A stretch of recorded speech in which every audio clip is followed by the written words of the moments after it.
السلام عليكم ورحمة الله وبركاته. معكم مهندس عماد سليمان. احنا هنتكلم على موضوع حديث الساعة الحقيقة هو الفرق او الاصدار الجديد اللي هو الاصدار الثامن فيرجن 8 اديشن من البيمبوك اللي البي ام اي اعلن عنها في اخر نوفمبر اللي فات و2025.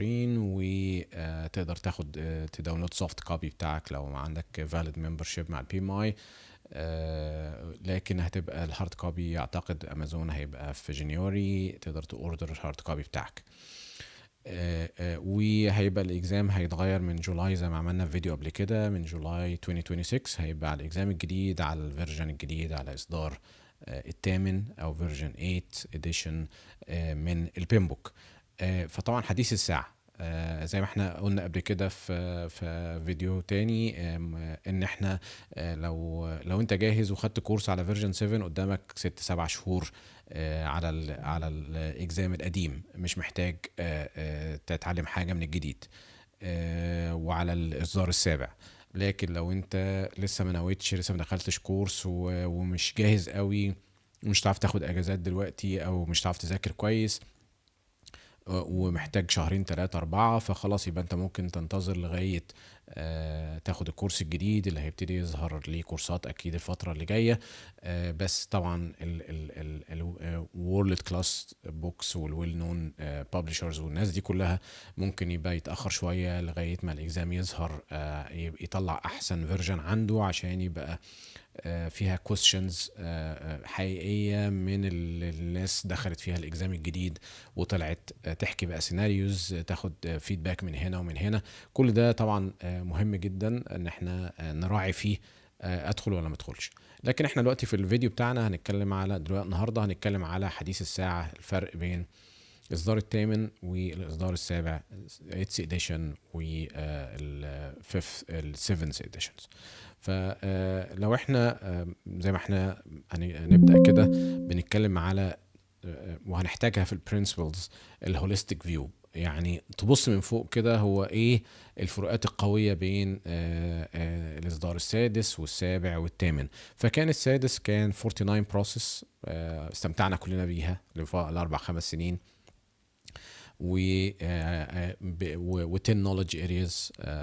لو تفتكروا الجدول الجميل اللي هنجيبه حالا، ف 10 knowledge areas مع 49 process و 5 process groups اللي كانوا initiation و planning والكلام ده. ال 7th edition حاليا 12 principle، اضافوا principles او المايند سيت بتاع البروجكت مانجر مع 8 domains. دلوقتي ال 8th edition بقى هيبقى 6 principle اللي هو المايند سيت ازاي البي ام هيفكر ويشتغل، و5 بروسيس جروبس اللي كانت اسمها بروسيس 5 فوكس جروبس، فوكس ارياز اللي كان اسمها بروسيس جروبس قبل كده، اللي هم انيشيشن وبلاننج واكسكيوشن ومونيتور اند كنترول اند كلوزنج، و7 دومينز اللي كان اسمها نوليدج ارياز. فبعضهم لسه موجود زي ما هو، بعضهم بقى اسمه مختلف وتحط فيه حاجات تانية، وبعضهم eliminated وتوزع على حتت كتير. هنتكلم عليهم كلهم حالا. فال7th edition كان كنت انت عندك 3 references: standard of project manager for project management، والguide to the project management body of knowledge، ومعاهم practice guide extra لازم تذاكره كمان في process groups بتاعت knowledge areas او focus areas كلها. كل ده كنت بتحتاجه عشان الاكزام. فكان عدد الصفحات 700 وشوية او اكتر، وكان البوك ضخم طبعا. والحقيقة في ناس كتير شايفة انه ما كانش احسن فيرجن يعني، وخصوصا لو حد خد كورسات قبل كده وبتاع، كانت التقسيمه بتاعه الفوكس ارياز او اللي كان اسمها بروسيس جروبس والبروسيس واللي كانوا 49 والحاجات دي، كانت للناس القديمه ممكن مقربه ليهم الى حد كبير. جينا بقى في الايتس اديشن تحس ان هو ضم كل دول مع بعضه، وبقى عندك في كتاب واحد الستاندرد فور بروجكت مانجمنت، اعتقد 401 البوك نفسه يعني البيجز، ستاندرد فور بروجكت مانجمنت وجايد تو ذا بروجكت مانجمنت بودي اوف نوليدج. ضم كل الحاجات اللي كان الريفرنسز اللي كنت عايزها في 7th اديشن، ضمها كلها في فيرجن واحد، ستاندرد فور بروجكت مانجمنت والبادي اوف نوليدج، وبقى بوك واحد تذاكره. وطبعا ده از ريفرنس الرسمي بتاع بي ام اي، لكن ممكن تذاكر اي كتب طبعا بتاعت اي اوثر تانيين.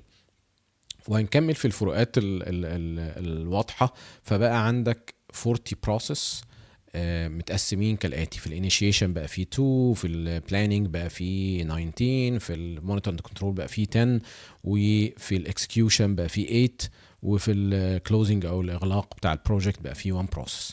متقسمين على البرفورمانس دومينز اللي بقوا 7: governance, scope, schedule, finance, stakeholders, resources, risk. دول البرفورمانس دومينز اللي كان اسمها قبل كده knowledge areas زمان في الفيرجن 6.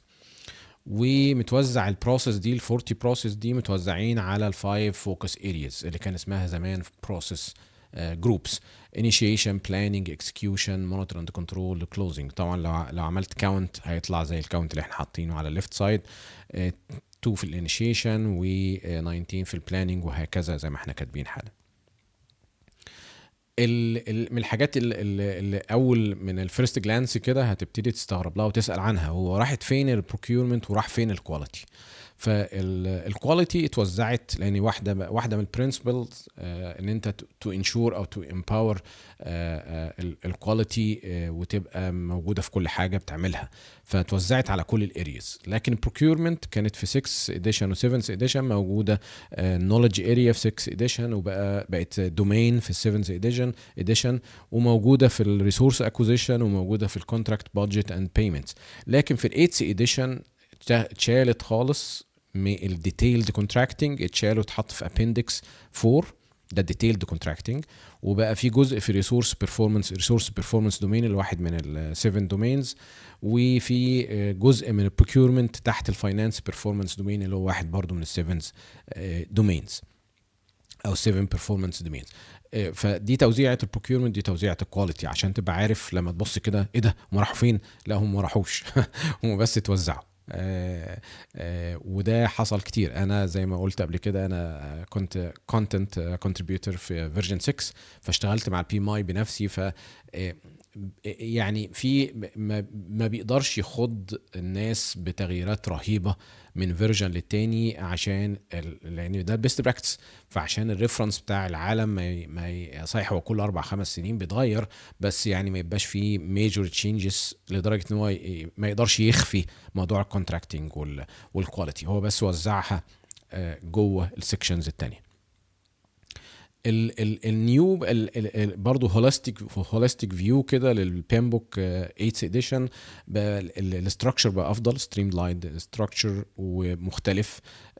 في بعض الديفينيشنز حصل لها تشينجز في كلمه كلمتين او في كونسبت عامه.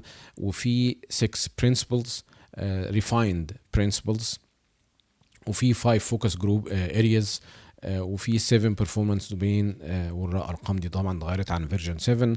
وفي بقى في 40 process، والابندسز بتاعت الاي اي والبي ام او اتضافت at the end. فدي البصه من فوق كده هو ايه اللي حصل. فتاني دي refined principles، مش طبعا النيو principles زي ما احنا قلنا من شويه. انت عندك كان 12 principle في 7 edition، بقوا 6 principle في ال 8 edition، دخلوا حاجات في بعض. وكان 8 دومينز performance دومين بقوا 7 دومينز من بين 7 edition وال 8 edition. بعض الديفينيشنز اللي اتغيرت، ديفينيشن بروجكت وبروجكت مانجمنت والفاليو دريفن واذر ديفينيشنز. في الكورس ان شاء الله ما نعمل الكورس بتاعنا الجديد هنتكلم عنهم بالتفاصيل الكامله. 6 principles بتاعت البيمبوك 8 اللي كان قبل كده 12 بقوا 6. وده اللي هو المايند سيت اللي عايز البروجكت مانجر يشتغل بيه. adopt holistic view، يعني عارف اللي هو كده اعمل الصح. الهوليستيك فيو دي ان انت تبقى شايف المواضيع من فوق، تبقى راجل دماغك كبيرة، تبقى مراعي حاجات كتير وانت شغال. يبقى عندك كونفليكت في حاجه معينه وتعرف تميز تروح مين فين، او تغلب ده على ده، او مصلحه ده على ده، او مصلحه ده بالنسبه للبروجكت اعلى من مصلحه ده.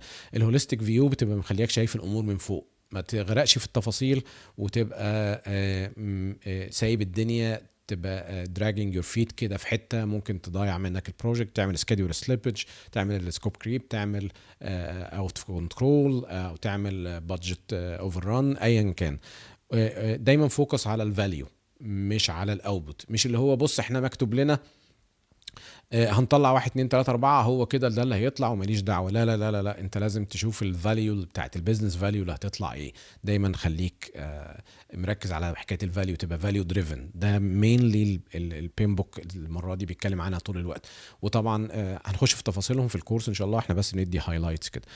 امبيد كواليتي او كواليتي في كل حاجه، ويبقى عندك ناس بتشتغل على بروسيس وتعمل لها كواليتي اوديت، وشوف الكواليتي كنترول تولز تكنيكس بتاعتك والحاجات دي كلها، يعني راعيها across all sections. be an accountable leader، يعني انت الراجل الكبير والمسؤول. هنجي لها سلايدز مختلفه دلوقتي. integrate sustainability، build an empowered culture. فالهوليستيك فيو بص على الدنيا من فوق، see the entire system، consider all constraints. constraint كان تعرفها لو تفتكروا what is limiting your options، يعني ايه الحاجات اللي محجماني. انا عندي schedule constraint، انا عندي budget constraint، انا عندي resource constraint، انا عندي ده لازم وانت بتبص الهوليستيك فيو ده تبقى واخد بالك انت حدودك فين. think long term، ما تزعلش حد من الستيك هولدر عامه، بس مثلا يعني خليهم ساتسفايد قوي عشان هتحتاجه بعدين. think long term، مش اللي هو لا لازم اخد حقي في الميتنج دلوقتي وهو ما حصلش، احنا اتفقنا على الكلام ده قبل كده وتزعل منك كي ستيك هولدرز. لا، انت ممكن بطريقه بروفيشنال ودبلوماتيك كده تكيب الريليشن شيب وورم وتاخد حقك برضو، بس يعني think long term. enable cross functional، ودي من ضمن الحاجات الهوليستيك فيو اللي انت عايز تتفرج عليها او تبقى بتبص فيها او بتتعامل بيها اثناء البروجكت بتاعك. ده واحد من البرنسبل. واحد تاني من برنسبل فوكس اون فاليو. فاليو بتاعتك deliver business value and not just output، زي ما احنا قلنا ان انت تركز على البيزنس فاليو ويبقى كلامك دايما بيزنس كده وواضح ان انت فاهم احنا رايحين فين. انا اعرف ناس مثلا تلاقيه مش فاهم خالص اللي بيحصل. انت مش مطلوب منك تبقى تكنيكال، بس مثلا مش فاهم خالص السوفت وير ده هيطلع هيعمل ايه، ولكن المطلوب عندي ان انا يبقى عندي بلاتفورم اكس ومش عارف ايه هيبقى على سيلز فورس ومش عارف ايه تاني على ميول سوفت وخلاص طالما دول موجودين يبقى انا كده زي الفول. ريكويرمنتس بتقول كده. لا، ركز هو في الاخر الصوره العامه كانت عامله ازاي. فلو حتى مكتوب حاجه مش هتوصلنا البيزنس فاليو، يبقى انت لازم تقعد مع الناس بتوعك التيم بتاعك وتشوف الدنيا رايحه بينا فين. align with organizational strategy. طبعا لو انت شغال في اتجاه والاورجانيزيشن في اتجاه تاني يبقى انت عندك مشكله كبيره. re-evaluate value continuously، دايما ري تشيك وري ايفالويشن وكواليتي تشيك وغيره على احنا ماشيين في اتجاه تحقيق فاليو ولا احنا بنستف ورقنا وخلاص. embed quality، build quality into process، يبقى انت كل حاجه فيها بتطبق فيها اقصى كواليتي ستاندر ممكن الاورجانيزيشن بتاعتك تبقى بتدور عليه. وريديوس الورك، زي كده عارفين اللي ليه في اللين والسكس سيجما والحاجات دي، يبقى عارف ان هو لو تعرف تعملها تعمل التاسك دي باقل شغل وباقل ريسورس تايم وباقل استهلاك واقل بادجت وريديوس ورك وتقلل الشغل اللي مطلوب يتعمل عشان بس نوصل نفس الفاليو، يبقى ده جزء مهم من ان انت امبيد كواليتي. ومنتين اكسلنس، يعني خلي كل حاجه عندك كده جميله والشغل دايما بيطلع كويس وبيطلع بالدوكيومنتيشن زي الفل وبرزنتيشن والاند اوف سبرنت ديمو تبقى حاجه تشرف وتعمل شو حلو وتعمل ريتروسبكتيف في اخرها وهكذا. كل دي حاجات تتقال عليها كواليتي مع انها ممكن ما تبقاش متسميه كده في الاذر ارياز. accountable leader، ان انت to own decision، ما تطلعش تجري وتسيب التيم بتاعك. والله بص والله انا عندي التست ليد بتاعي هو المسؤول عن الديليفر الموضوع الديفكت ريزوليوشن، بس انا وسبت له الموضوع كله، فالحقيقه احنا لازم نشوف هنعمل معاه ايه. لا، اللانجوج بتاعتك تبقى مختلفه، ان انت اوننج الديسيجن واوننج الليدنج وذ انتجريتي، والكبير بتاع الناس بتوعك، حتى مش حياد كبير سنا ولا كبير شهادة ولا كبير، لا انت بروجكت مانجر، انت appointed as a project manager، فلازم تبقى عامل فيها كبير. ويعني وهم مالهم يعني، لو التيم ملوش كبير بيشتري كبير يعني يا جماعه. احنا ما عندناش بي ام ليه؟ عشان مش عشان يلبسوا الاخطاء بس، عشان يبقى فيه واحد سبوكس مان كده، واحد كبير يتحمل مسؤوليه الموضوع. السستينابيلتي تحتيها معاني كتير من السوشيال ريسبونسابيلتي. لو انت البروجكت بتاعك يخص حاجه سوشيال، لازم تبقى تراعي الكلام ده. الانفايرمنتال اويرنس لو هيفرق مع الانفايرمنت والكلام ده، لازم تبقى انت عارف الامباكت ايه، ولازم تراعي الكلام ده كويس. والايثيكال طبعا، الايثكس دي على ان توب اوف ايفريثينج، لازم يبقى انت دايما عندك ايثكس وشغال اسبير الايثكس دي فور سستينابيلتي. ده معاني سستينابيلتي اللي هتلاقيها تحت البرنسبل، السكس برنسبلز الجداد الموجودين في او الفيرجن ريفايند برنسبلز، السكس برنسبلز الموجودين في بيمبوك 8. We build an empowered culture, increase team autonomy, psychological safety, high performance through collaboration. يعني خلي الفايبس بتاعت التيم بتاعتك كويسه، والدايفرستي اكسبتد. لو في عندك اختلاف جنسيات، احنا هنا في امريكا مثلا طبعا اختلاف كبير جدا الجنسيات اللي شغاله، واصل كل واحد منين والكلام ده كله، فلازم تراعي وتاخد بالك من الفروقات بين الناس، وده بيحتفل بايه وده ما بيحتفلش بايه، والكالتشر تبقى فيري بروفيشنال. وفي ناس تبقى الاكسنت بتاعتها واضحه في الانجليش مش عارفه، يبقى ففي ما يبقاش ده بيتاخد عليها او يبقى فيها هزار، الناس ميك فان اوف ذم يعني. فده كله تاخد بالك منه وانت بتبيلد امباورد او امباورد الكالتشر بتاعتك اللي موجوده. ودي كانت السكس برنسبلز اللي احنا كنا اتكلمنا عليها. تاني ارجع للهوليستيك فيو، احنا قلنا في 6 برنسبلز instead of 12 في القديم، في 5 فوكس ارياز، وفي 7 دومينز، البرفورمانس دومينز. الفوكس ارياز اللي هي انيشيشن وبلاننج واكسكيوشن ومونيتور اند كنترول وكلوزنج، دول اللي هم اللي كان اسمهم نوليدج ارياز في ال6 اديشن.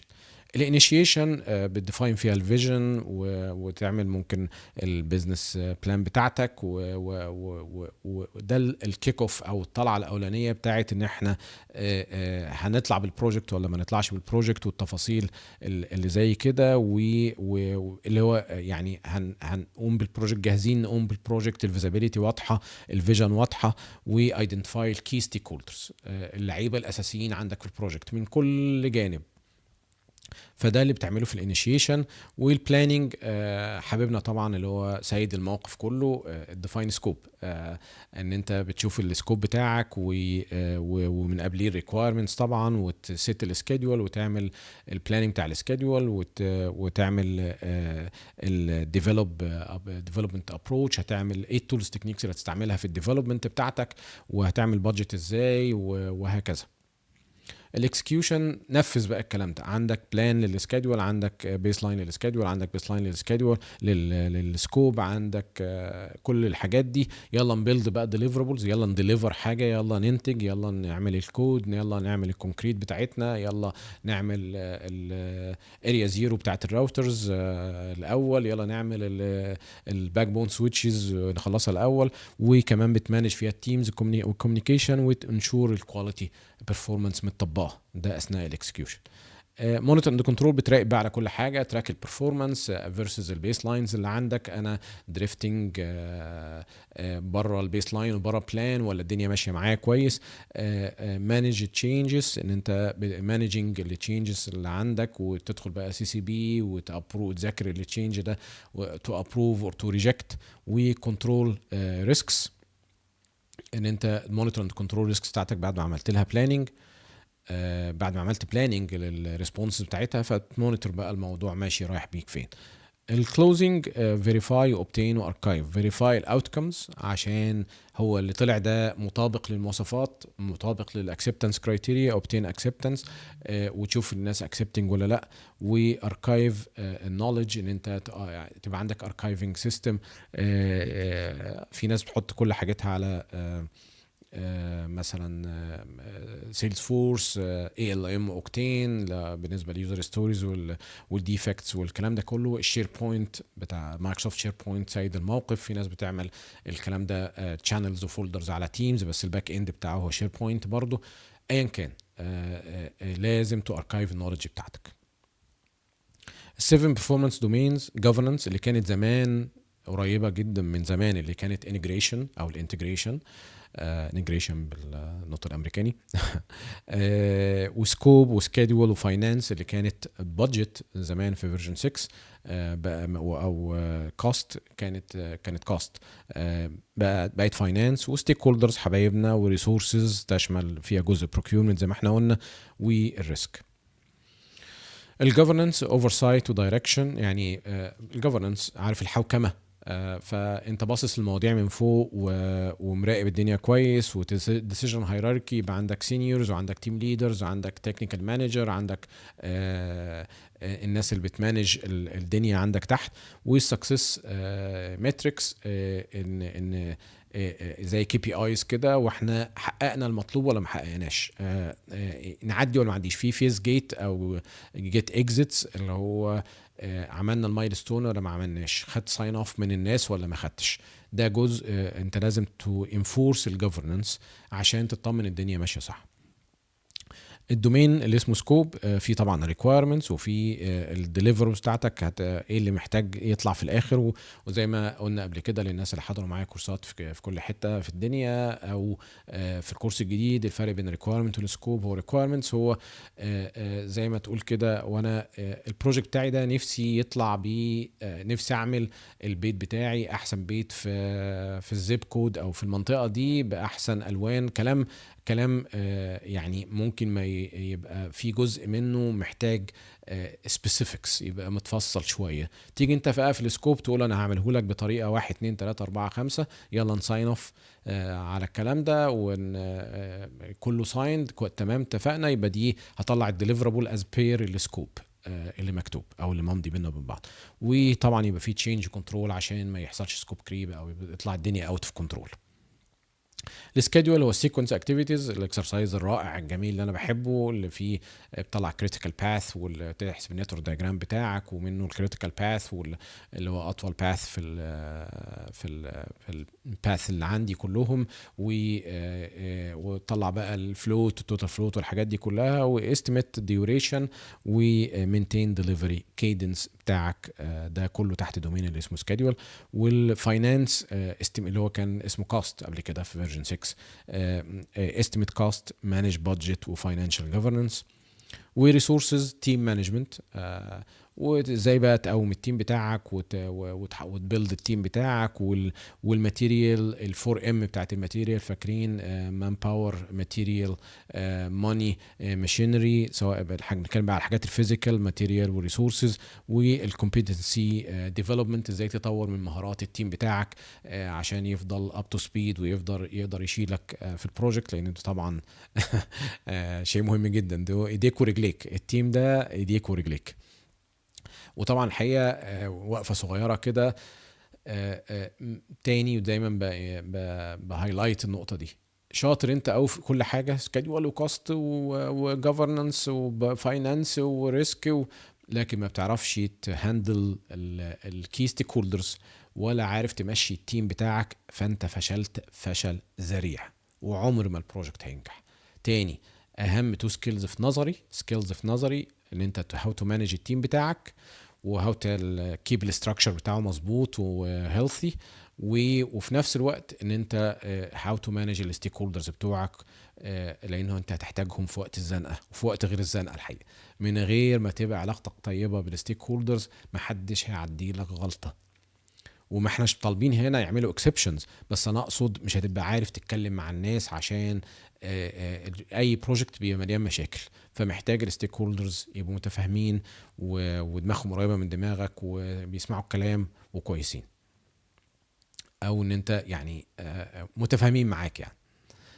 الريسكس، انا بموت في الريسكس، انا سيرتيفايد ريسك مانجر بروفيشنال من البي ام اي طبعا، من سنين طويله، اكتر من 12 13 15 سنه مش فاكر.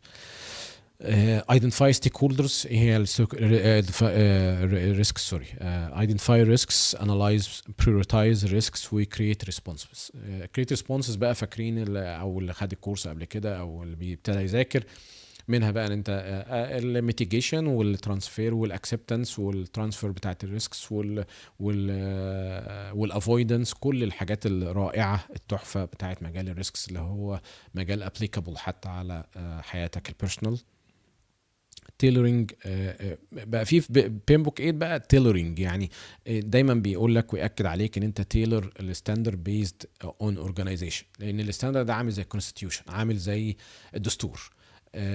بيبقى كلام عام وواسع، لكن محتاج شوية لاز قوانين تبقى تيلورد على الستيت دي بالنسبه لامريكا مثلا، او في شويه حاجات كده بتبقى مختلفه شويه، او ان انت يبقى محتاج حاجات تنفيذيه، لوائح داخليه اللي هي ممكن نسميها كده للاورجنايزيشن، متاخده من البيمبوك الستاندر الكبير.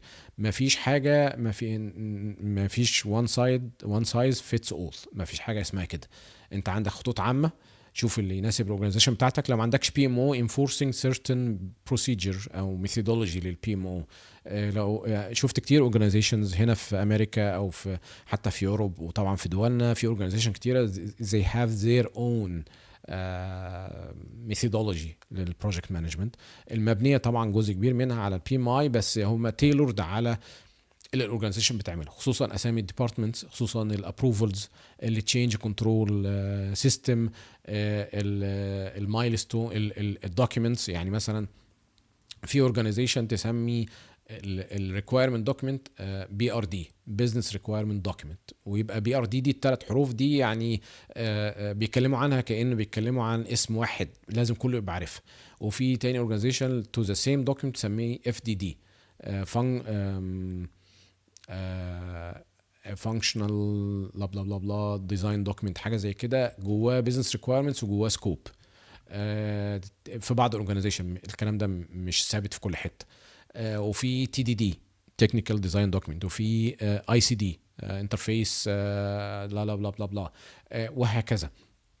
مش كل ده هتلاقيه في الستاندر، دي بتبقى حسب الاورجنايزيشن. وفي اورجنايزيشن سميها ريكويرمنت دوكيومنتيشن، او تسميها سكوب ستيتمنت زي ال زي الستاندر، او تسميها سكوب اوف ورك.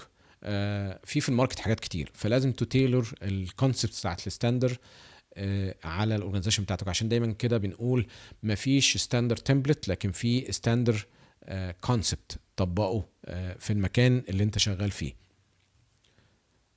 تيلور بيزد اون بروجكت كونتكست. البروجكت بتاعك مش هينفع يبقى عندك، وطبعا انا شايف دي شويه لازم بتبقى بتعاون مع البي ام او، لان مش هينفع تطبق ميثودولوجي لبروجكت سمول زيها زي مطلوب منه ديليفر حاجات زي البروجكت الميديوم سايز واللارج سايز، لازم يبقى فيه ادابتيشن شويه على حسب السايز. تيلور بيزد اون ديفلوبمنت ابروتش، ودي هنتكلم عنها بالتفصيل بعد كده في الكورس ان شاء الله، بس يعني فورست تايم بينج يعني بروجكت اللي هو هايبريد غير مثلا اجايل غير التراديشنال ووتر فول وهكذا، وغيرها افكار فيها كتير يعني. اتضاف كمان لما تاني holistic view، احنا عندنا 6 refined principles instead of 12، كانوا في 7th edition، وعندنا 7 performance domains، وعندنا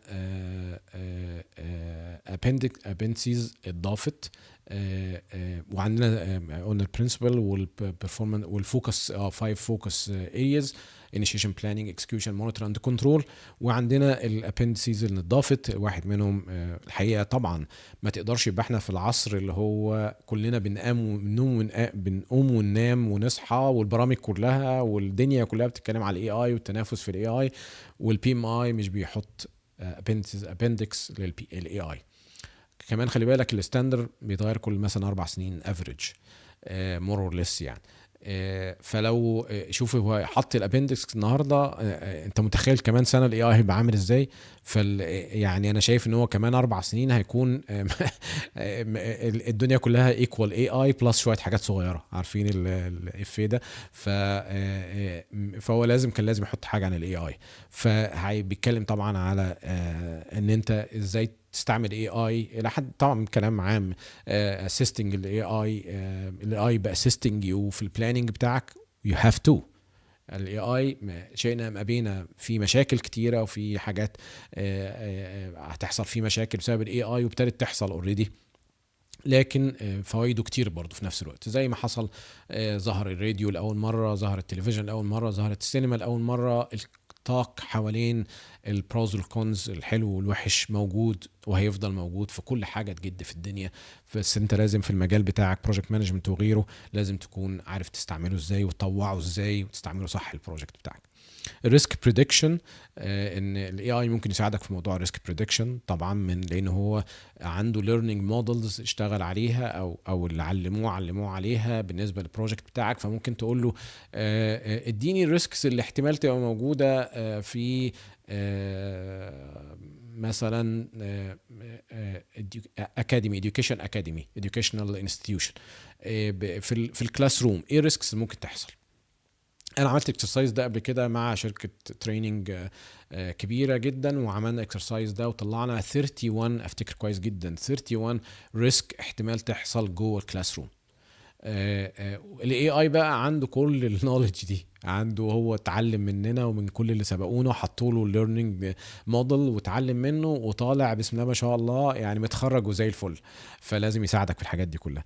الايثيكال يوز جايد لاينز طبعا، وفي دول كتير ابتدت تحاول تحط جايد لاينز ورولز للتحكم في كبح جماح استعمال الاي اي بدون تحكم واضح فيه.